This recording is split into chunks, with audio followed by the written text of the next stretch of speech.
Hello बच्चों, तो आज हम कुछ एक क्वेश्चन कर लेते हैं परसेंटेज आयनिक करेक्टर से related.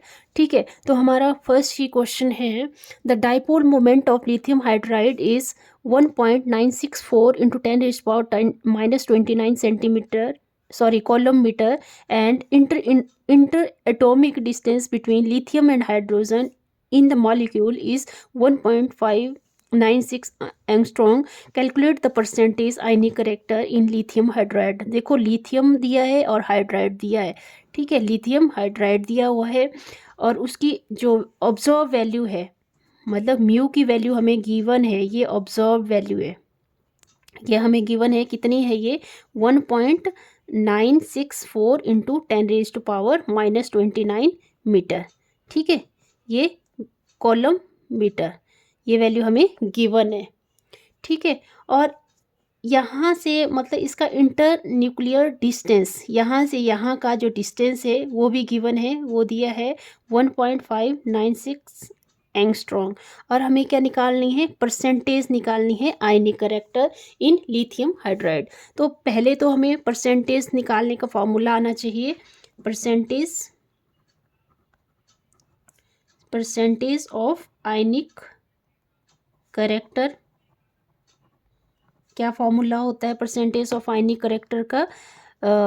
Experimental value of mu, जो ऑब्जर्व की करके बताई गई है हमें, देखो यहाँ क्वेश्चन में दी हुई है, इनटू थ्योरेटिकल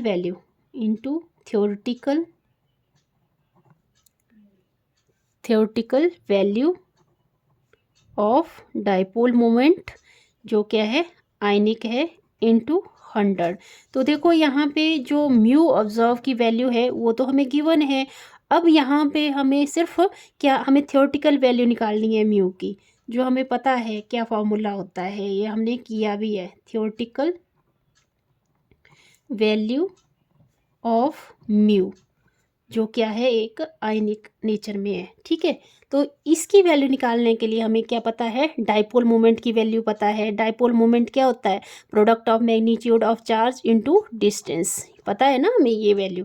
तो यहाँ से देखो डिस्टेंस गिवन है, म्यू की वैल्यू क्या है? Q into D. क्यू क्या है? चार्ज, और डी क्या है? डिस्टेंस। और हमें पता है जो इलेक्ट्रॉनिक चार्ज होता है, मतलब क्यू की जो वैल्यू होती है एक्सपेरिमेंटली, वो होती है 1.602 इंटू 10⁻⁻19 कोलम। ठीक है, तो यहाँ पे अगर हम ये वैल्यू पुट करते हैं 1.602 इंटू 10⁻⁻19 कोलम, और डी की वैल्यू हमें गिवन है, इंटरन्यूक्लियर जो डिस्टेंस है वो कितनी वैल्यू है? 1.596 इंटू 10⁻⁻10 मीटर। ठीक है, ये देखो मैंने ये क्यों लिखा, वैल्यू तो ये गिवन है हमें, पर हमें ये क्या करना पड़ेगा? मीटर में कन्वर्ट करना पड़ेगा ना, क्योंकि हमें जो एक्सपेरिमेंटल वैल्यू दी है वो कॉलम मीटर में दी हुई है। तो हमें ये वैल्यू भी क्या है? एंगस्ट्रॉन्ग। हमें पता है 1 एंगस्ट्रॉन्ग कितने के बराबर होता है? 10⁻⁻10 मीटर के बराबर होता है। तभी मैंने यहाँ पे क्या लिख दिया? 10⁻⁻10 मीटर लिख लिया। ठीक है, जब हम इसको सॉल्व करेंगे, इसको और इसको मल्टीप्लाई करेंगे, तो ये अप्रॉक्स आ जाएगा। ये सॉल्व कर लेना है आपने, तो ये आ जाएगा 2.557 इंटू 10⁻, ये क्या है? -19, और -19 और -19 क्या बन जाते हैं? 10⁻⁻29 कॉलम मीटर। अब आ गई हमारे पास एक्सपेरिमेंटल वैल्यू भी आ गई और थ्योरेटिकल वैल्यू भी आ गई। हम अब क्या करना है? इस वाले फॉर्मूले में ये पुट कर देना है। देयरफॉर परसेंटेज आयनिक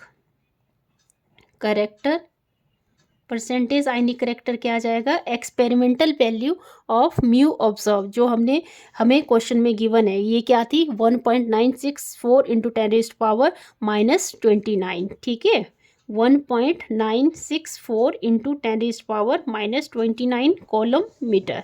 ओके, और जो थियोरेटिकल वैल्यू थी वो हमने ये सॉल्व की, वो क्या है? 2.557 इंटू 10⁻⁻29 कॉलम मीटर इंटू 100। ठीक है, कॉलम मीटर इंटू 100। जब हम इसको सॉल्व करेंगे तो 1 पॉइंट अगर हमने हटाना है तो इसको हमने 1000 से डिवाइड कर देना है। तो 64 इंटू 10⁻⁻29, और जब इस ये भी चला जाएगा ऊपर तो इंटू 10⁻, माइनस का क्या हो जाएगा +29। और यहाँ पे देखो ये भी पॉइंट का है, पॉइंट है ना यहाँ पे भी, तो अगर हमने पॉइंट हटाना है तो हमें 1000 से क्या करना पड़ेगा, यहाँ पे मल्टीप्लाई कर, ये इसके क्योंकि ये नीचे आएगा तो ये ऊपर चला जाएगा 1000। ठीक है, ये तो आपको सॉल्व करना आता ही होगा, आपने छोटी क्लासेस में भी पढ़ा होगा ये। ठीक है, जब हम इसको सॉल्व करेंगे ये आ जाएगा 1964, और ये 20 और 2557, और ये कैंसिल हो जाएगा। ठीक है, जब हम इसको सॉल्व करेंगे तो ये वैल्यू आ जाएगी हमारी 76.8%। ठीक है, आई होप आपको समझ आ गया होगा ये क्वेश्चन। अगर समझ आ गया तो प्लीज़ चैनल को लाइक करें, शेयर करें और सब्सक्राइब करें ज़्यादा से ज़्यादा। थैंक